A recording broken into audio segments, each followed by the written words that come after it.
Ready? This is Randall down here at Pottersville again this year. We've got another bad drought 3 years in a row. And I want to show you my tomatoes. We haven't picked a thing yet, but we've got a few nice green ones on there. And they're really loading up good. We got baby tomatoes everywhere on this right here. And we'll go up here and show you the corn. This corn here, it doesn't really work that well in watermelon patches because you have to throw dirt up around it. Then you don't have much cover for the roots. So I wouldn't recommend it, but I put ropes around it. I am going to get about 1 ear per stalk and then some little nubblings on it. Anyway, we ain't had a rain. We've had one rain since May 18th, and I put these cantaloupe up here out. I'll show you the cantaloupe.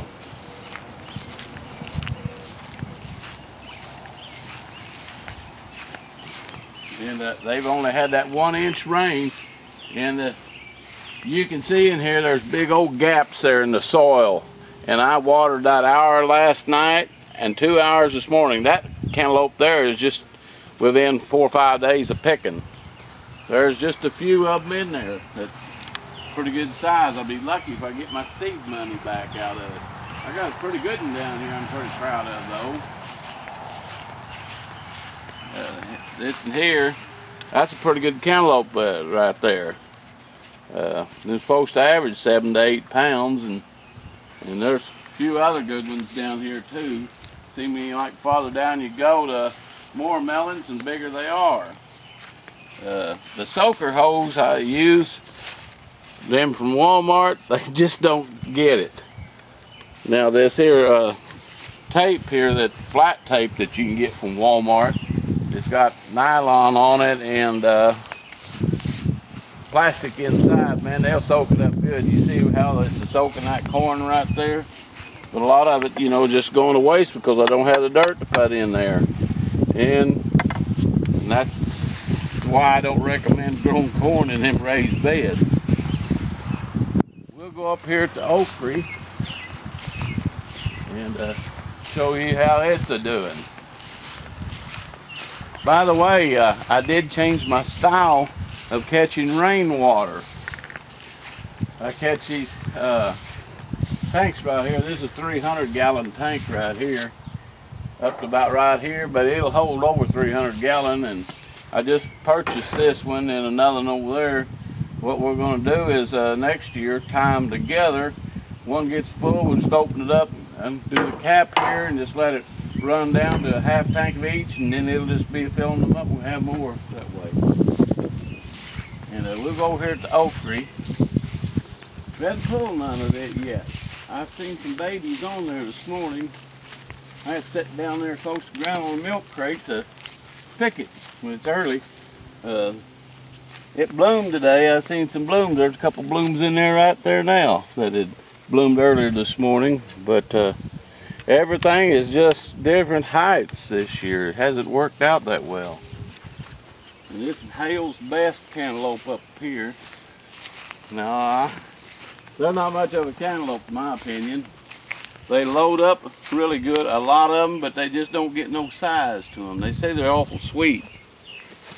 And up here is some tomatoes we just planted last Sunday, June the 30th. The reason why it's so late, they haven't took off real good, is because I had 42 tubs in all in green beans.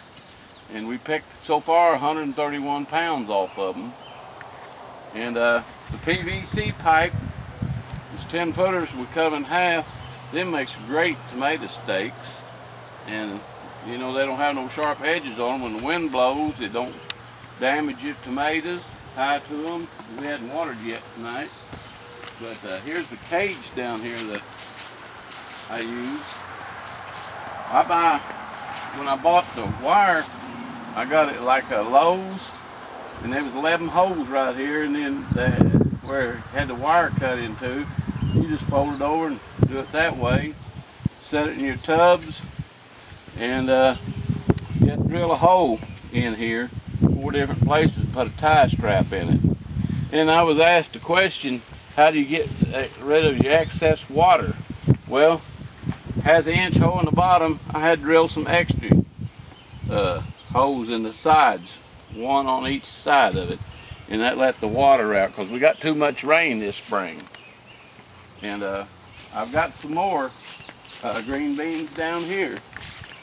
I put these out the 9th of June. They're not even a month old, and they're looking pretty good. As soon as it, oh, I meant to tell you, on this okra, these boxes here, you can round it up and you'll get 2 boxes of okra for each 5-gallon bucket that you have okra out. And you can see there that I have 5 plants in each bucket there.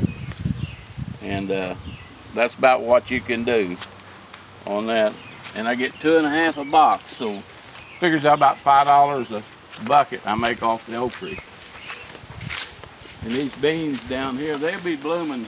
They've already got little knots on them. I seen today when I was watering them this evening.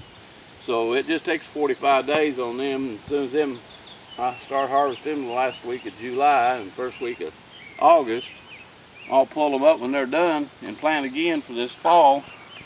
And if I have a problem, I'm going to put my steel post on each end here and run a rope across it. I bought a bunch of comforters at yard sales for $1 a piece, and you can just throw them over it and it keeps the frost off. So we'll go down here and show you the bell peppers. And I got to take my tree out there. You can see what it's doing. It's drawing all the water out of my beds here, and my corn right here where the roots go. It's just taking it out, and plus not getting enough sunshine. When it gets a drought like this, them roots on top of the ground, they'll just follow wherever the water's at. Here's 10 of them tubs that's getting a second growth on green beans. We're eating them, and then this here is just setting on a few bell peppers. I got one here that's ready to pull. And I seen about a dozen babies on there the other day. Right in there somewhere, hon. So this is the last video probably for this year. I don't know. We'll just have to wait and see what fall brings. Anyway, and if I do watermelons next year, I'm going to do away with one of my beds up there. And I would recommend them tanks right there. You can get a rubber fitting up there, adapted 2-inch, and it adapts down to 1.5 inches. And I recommend them things. I like them really well. You don't have a mosquito problem like that big old tank there you got. And you just set your 4-gallon bucket underneath that thing and open the valve and take it to your different locations. We have little stations here with 30-gallon tanks, and stays out in the sun. The water is plenty warm, and that way it don't shock them either. This is it for now. Bye.